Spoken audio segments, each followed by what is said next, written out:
Good morning, everyone. Google, seriously, stop. Really? All right.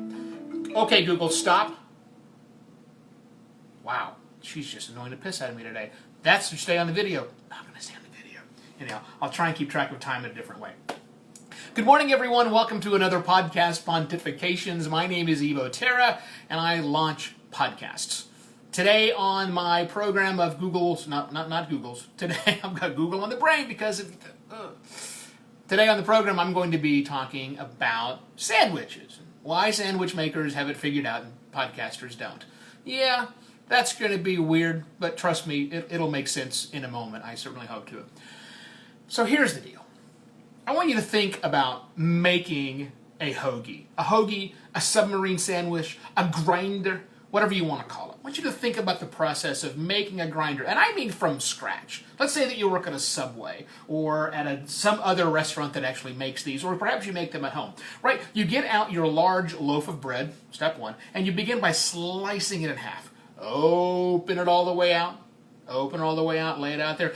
Spread your condiments out on that bun if you like to. Sure, you're going to do that, right? And then you're going to grab your ingredients. You're going to grab your meats, and you're going to lay those out nicely on top of your bread. You're going to grab your cheeses, and you're going to lay your cheese slices nicely on that bread. You're going to grab your veggies, and you're going to put those on top. Maybe some crumbled, some sort of like a crumbled feta cheese across the top or something. A little olive oil, drizzle it on, some salt and peppers, and you're going to fold that thing up nicely. And imagine this big, huge, 8-inch, 6-inch, 12-inch, whatever, long hoagie sandwich. Great. You've just made a hoagie sandwich. It's the only way to make a hoagie sandwich. Right? And you can change the order of operations a little bit, but nonetheless, you're going to build this thing from the ingredients. That's how you build it. Now think about somebody eating that hoagie sandwich. No reasonable person takes their hoagie sandwich and opens it up, and then starts to nibble off those top little condiments you laid on top, or the salt and the peppers and the oils and all. No one then goes through and eats the salad, if you will. Nobody then goes through and eats the cheeses and the meats and then finally the bread. That's just dumb, right? No one opens their sandwich and eats it like that unless you're some weirdo trying to avoid your carbs, and in which case you should have got an antipasto salad instead. No, how do we eat a hoagie sandwich? From the front, and we chew our way all the way through the end of the back. So, I posit to you that hoagie makers build their sandwich significantly different than people consume their hoagie sandwich. All right, Evo, what does that mean for the podcasting world? Well, let's work on that backwards. Podcast listeners, by and large, consume content forward to back. Because it's an audio file, forget chapter marks because those don't work, they haven't worked, I don't know that they ever will. But a podcast is consumed from beginning to end. Sure, you can fast forward 15 seconds if you hear something you don't want to listen to, and that's fine. But still, it's a linear consumption process. Oddly enough, most podcasters make their podcast the same way. They make their podcast the same way, where they start at the beginning, and they start talking, and they'll play a little jingle as they need to play that little jingle. Then they'll bring their guest on and talk to their guest. And then they will say thank you very much to their guest if the show has guests. They'll play a little bed music at the end, and the whole thing is done in a linear fashion. Live, if you will. Now, if you're a seasoned broadcast professional, and you have experience in doing a linear live show, like I did for like a year and a half live radio here in Phoenix on KFYI, the Valley's talk station. It's too early for me to have my deep voice, I apologize. I don't have my big microphone down here either.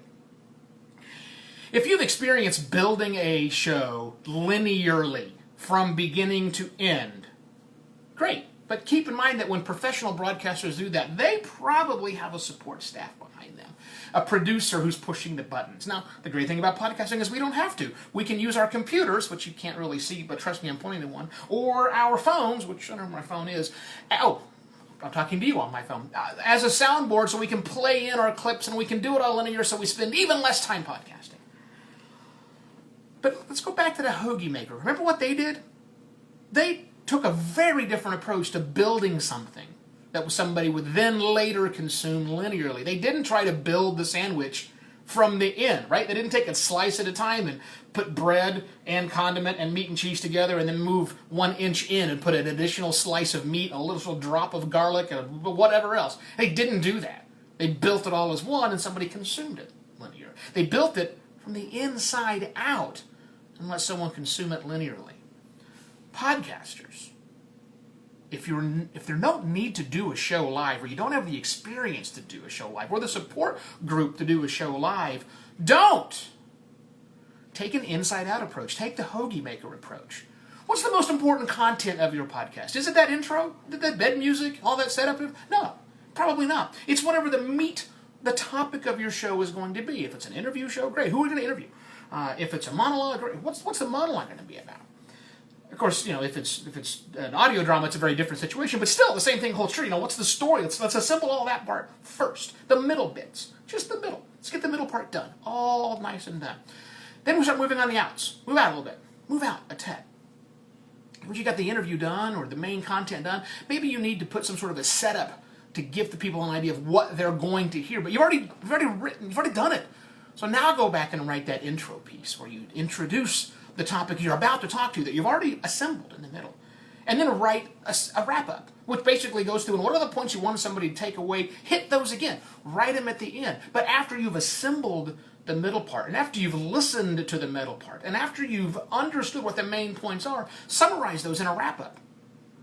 And then, obviously, you get your intros and your outros, just the standard, hey, this is the show, and thank you for listening to my show. You should follow me in all these places, right? All those things are done together. But all those should be done separately. Then you can assemble those in a linear fashion. Your already produced content, great, hold on to that. But your already produced setup and wrap-up, great, hold on to that. And your already produced intro and outro, great, hold on to all those things. But now assemble them. Boom, intro, block, gets placed into your audio editing tool. Done. Now your setup. Boom, gets dropped in there. You need a transition between the two? Awesome. Another track, lay it in. Now you got the little transition between your intro and your setup. Now you drop in your main body content. Need transition music again? Great, drop it in that second track, the special effects track. Drop in your transition music there. Space it all out nicely. Then add your wrap up, then add your outro. The next thing you know, you've got a fully produced show. Not in a linear fashion, but in a step-by-step way that makes sense for the consumer. You'll eventually assemble it the way a listener is going to hear it, but that's not how you built it. That's how you assembled it. You created it from the inside out, and then you assemble it in the fashion that somebody needs to watch, or listen on a very linear basis. Build your podcast the way Hoagie makers build a sandwich. I think you'll find you've got a lot more flexibility, you've got a lot more quality control, and I think ultimately you will determine that you have a much better product at the end, because it's hard to do stuff live. Very, very hard. Why Hoagie makers have an advantage of podcasters, at least those that try and do things linearly, was the topic of today's podcast Pontifications. My name is Ivo Terra. I launch podcasts. If you need help with your podcast launch for your business or for you as a professional service provider, and you want to outsource all that and not learn all the intricacies and the ins and the outs, contact me, evo@podcastlaunch.pro, or just go to podcastlaunch.pro. All the pricing is up there nicely. So, that is my podcast Pontification. Thank you very much for watching. I'll be back tomorrow with more good content.